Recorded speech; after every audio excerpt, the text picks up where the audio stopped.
දැන් සීඝ්‍ර ලෙස පැතිරීගෙන යනවා වෛරසයක්. හැමෝම දන්නවා. ඒ වෛරසයෙන් බේරිලා ඉන්න නම් අපි මෙන්න බෙහෙතක් කියනවා. උකු බබා. ඔව් හම්බුනේ. මොනවද මේ? මදුරු තලා ගහක්නේ. මදුරු තලා ගහක්. ඔව්. මදුරු තලා ගහක් ගෙනාවේ මේ විතර කණ්ඩනේ. විට කන්නේ නැහැ හම්බුනේ මදුරු තලා වලින්. මදුරු තලා වල විතර කන්නේ තලා කොළ වලින් කන්නේ තලා කොළ. තලා කොළ ඒක හරි. දැන් ගොඩක් අය මේක පටල ගන්න එපා මේ මදුරු තලා මේවා විතර කන එක නෙවෙයි. විතර කන එක මේ දණ්ඩ රතු පාටයි. දැන් මේකේ මේ දණ්ඩ සුදු පාටයි. මල නම් මේ වගේ එන්නේ. ඒ වුණාට මේක මේ දණ්ඩ සුදු පාටයි මේ කොලේ ඉතර හයිය නෑ ඉක්මනින් මැල වෙනවා. මේක තමයි මදුරු තලා. දැන් සීඝ්‍ර ලෙස පැතිරීගෙන යනවා වෛරසයක්. හැමෝම දන්නවා.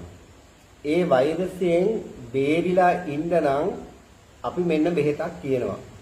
මේක අනිවාර්යෙන් කරන්න. බෙහෙත කරන්න ඒ වගේම ওই views එනවනේ ලක්ෂ ගණන්. ඒ ඇඩ් page එකට ඇඩ් වෙන්න මොකද ඉදිරියේදී අපි වීඩියෝ තව ගොඩක් දානවා. ඒකින්ද page එකටත් ඇඩ් වෙන්න ඒ වගේම හැමෝටම දකින්න ෂෙයා කරන්න. මේක වීඩියෝ එක ගියාට පස්සේ ආපහු මට කෝල් කරලා අහන්න එපා. Taman දැක්ක හැටි ෂෙයා කරගෙන ඉන්න. ඒතර තමන්ගේ page එකේ තියෙනවා. ඒක නිසා මේක දැක්ක හැටි ෂෙයා කරන්න. එතකොට තමන්ගේ page එකේ තියෙනවා. ඒ වගේම තමන්ව follow කරලා ඉන්න අයටත් පේනවා. එතකොට අපේ page එකටත් ඇඩ් වෙන්න ඉදිරියේදී අපි වීඩියෝ ගොඩක් දානවා. ඒතර මේ මදුරු තලා. දැන් හැමෝම අපි දන්නවා මේ වෙනකොට සීඝ්‍රයෙන් වෛරසයක් පැතිරිලා එනවා. හැබැයි මේ වෛරසය කොරෝනා එකටත් වැඩිය දරුණුයි. ඒතර කොරෝනා මේ විරසනේ නිසා ගහපු ඉන්ජෙක්ෂන් වලින් කී දෙනෙක්ගේ heart attack ඇවිල්ලා මරණයටපත් වුණාද?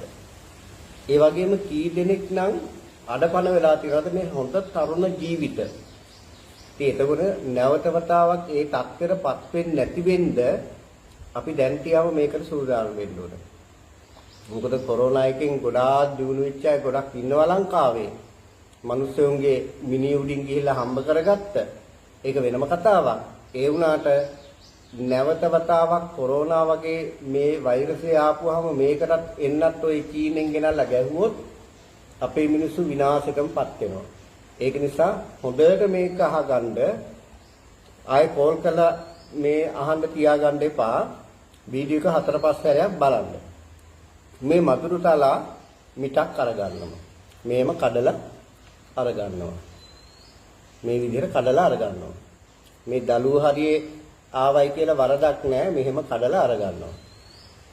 කඩලා අරගෙන ඉස්සලා මේක හොඳට පිරිසුදු කරලා ඉන්න ඕනේ. මේ වගේ මේ යටිපැත්තේ මේ මකුලුව නෝනලා මහත්තුරු දැල් බඳිනවා. එයාලා පිටපැටි මේ මෙන්න මේකෙත් හිටියා මේ ඉන්නේ මේ ඕම් කියනවා නේ. දැක්කද? අර මේකේ හිටියේ. ඔය නෝනලා මහත්තුරු මොකද කරන්නේ? මේව පිටපැත්තේ දැල් බඳිනවා. එයාලා පිටින් දූ දරුවොත් එක්ක සුවසේ ජීවිතය ගතකරනද ඒ වගේම මොනවා හරි හම්බ කරගන්න තමයි මොනවා කරන්නේ. ඒ නිසා හොඳට බලලා සුද්ධ කරලා මේ විදිහට මේවා ටික කඩා ගන්නවා මේ. මේව කඩලා හොඳ මිටක් හදා ගන්නවා මෙහෙම.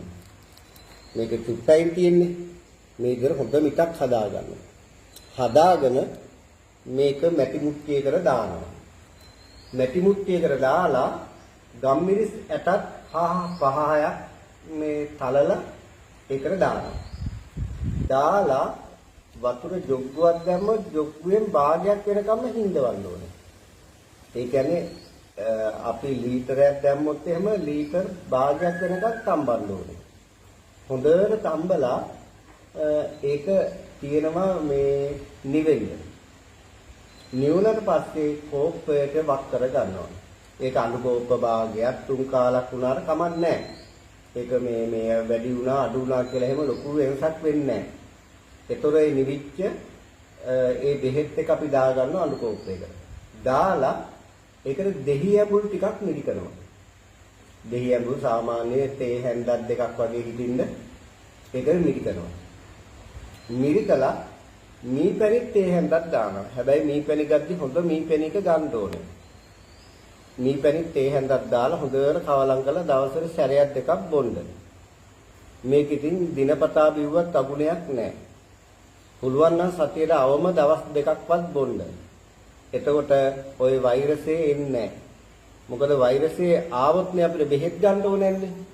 ඒක නිසා හොඳම වැඩේ තමයි ලෙඩක් හැදෙන්න කලින් මේක අපි කල් තියා බීලා තියාගත්තාම මේක හරිය ප්‍රතිශක්තිය කරන ඖෂධයක්.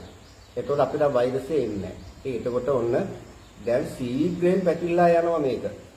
පුදුම විදිහට පැතිරලා යන්නේ. ඒක නිසා අනිවාර්යෙන් පොසොන් එකට කලින් බොන්න, පොසොන් එකට තොරම් වදින්න යන්න බලාපොරොත්තු වෙනවා නම්, දන්සල් වදින්න යන්න බලාපොරොත්තු වෙනවා නම් මේ දේ කරගන්න. හැමතැනම තියෙනවා මේවා. මදුරු තලා කියන එක හැමතැනම තියෙනවා. ඉතින් කල්ලා ගෙනල්ලා අර විදිහට හදලා ගෙදර කට්ටියටම දෙන්න. එක දිගට දවස් 3ක් විතර බීලා හැමදාම උදේ 10ට විතර හරි හවස 3ට විතර හරි එහෙම ඉතින් වෙලාවක් නැහැ. රෑ වෙලා හරි බොන්න. අර විදිහට මං කිව්වා වගේ මේවා හොඳට කඩලා අරගෙන හොඳට පිරිසුදු කරලා ඉන්න. පිරිසුදු කරලා ඊට පස්සේ හොදලා මේ මැටි මුට්ටියකට දාලා ගම්මිරිස් යට පාහයකුත් තලලා ඒකට දාලා මේ එකට එකක් හින්දෙනකන් තියලා නිවෙන්න ඇරලා නිවුණාට පස්සේ දෙහි ටිකක් මිරිකලා ඊළඟට මීපැණි ටිකක් දාලා බොන්න. එහෙම එක දිගට දවස් 2-3ක් බොන්න. ඊට පස්සේ සතියේ සැරයක් දෙකක් බිව්වත් ඇති ඉතින්.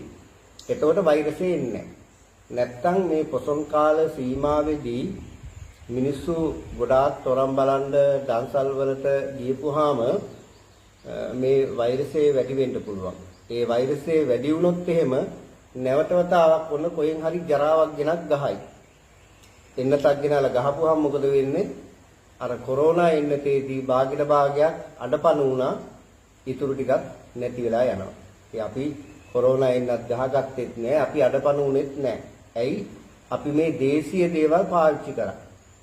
ඉතින් අර වෙලාවෙත් අපි දේශීය දේවල් දැම්මට ඒව ගණන් ගත්තේ නැහැ. අපි දාපුවත් මං හිතන්නේ ගොඩක් දුර report ගැහුවා මේ මොකද හේතුව ඒ කොරෝනා එකෙන් අපි දන්නවනේ කී දෙනෙක් හම්බ කරගත්තද කියලා.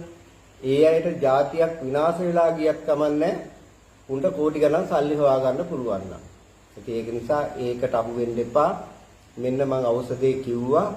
නැවත වතාවක් තුන්වෙනි වතාවටත් කියනවා මේ බෙහෙත අනිවාර්යෙන් පාවිච්චි කරන්න. මදුරු තලා මිටක් හොඳට මේ මැටි මුට්ටියකට දාලා ගම්මිරිස් ඇට පාහයක් තලලා ඒකට දාලා එකට එකක් හිඳනකන් තම්බලා නිවෙන්න තියලා දෙහි උස ටිකක් සහ මීපැණි ටිකක් දාලා බොන්න. එක දිගට උදේ හරි හවස හරි කොයි වෙලාවෙ හරි දවස් 3ක් විතර බොන්න. ඊට පස්සේ සතියේ දවස් 2ක් විතරවත් බොන්න. එතකොට ওই වෛරස් වලට කිසිම දෙයකට බය වෙන්න දෙයක් නැහැ. මොකද මම දන්නවා අර කොරෝනා වෛරසයේ වෙලාවේ මම නම් මාස්ක් එකක්වත් පාවිච්චි නොකර කොරෝනා හැදිච්ච ලෙඩුන්ට පිරිත්තිකන් කිව්ව නූල් බැඳා. ඉතින් අපි තාම ඉන්නවා. ඒ හින්දා අපේ ජාතියක් වශයෙන් අපි මේක විනාශයටපත් නොවි මේවා පාවිච්චි කරලා තමන්ගේ ජීවිතය රැකගන්න. දරුවන්ගේ ජීවිත ආරක්ෂා කර දෙන්න. විශේෂයෙන්ම අපි මතක තියාගන්න ඕනේ අපේ දේශීය දේට පයින් ගහපු එකේ ප්‍රතිවිපාකයක් තමාද 190ක් ලෙඩ්ඩු. අපිට දවසකට කෝල් 200ක් එනවා. ඒ එන හැම කෝල් එකකින්ම කියන්නේ මොකද්ද? ලෙඩ.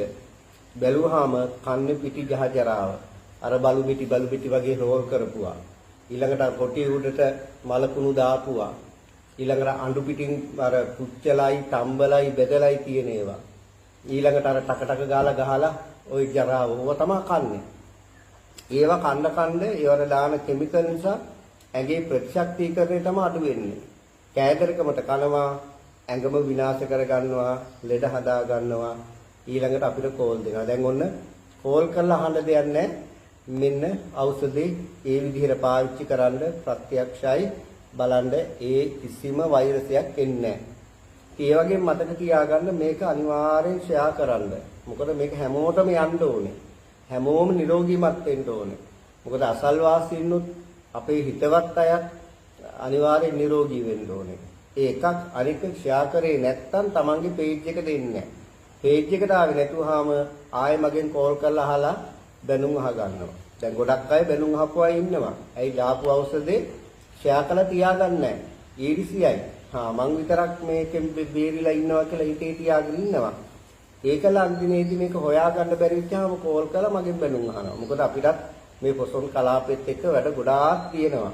මම මේ ඖෂධේ නොදා ඉන්න හැදුවේ. ඊට පස්සේ ඉතින් මේ උක්කු බබා තමයි කිව්වේ නෑ දාමු කියලා. මං එක්කව මේ දවසට කෝල් 200ක් යනකොට මොකද උස්සන්නේ කියලා.